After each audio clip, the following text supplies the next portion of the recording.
When you're deciding what sort of weapon to choose, most coaches will recommend that you do not start with the epee. Foil is definitely the most popular starting weapon. There are actually some really good reasons for that.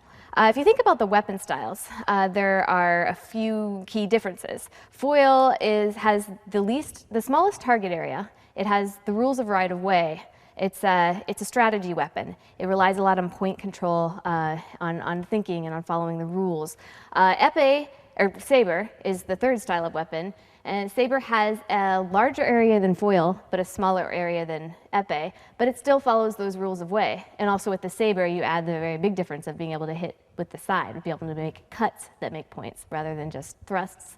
And epee has the biggest target area and has no rules of right of way. So you can see how epee can easily degrade into a free-for-all poking battle, which is not what it is. It's still a game of strategy.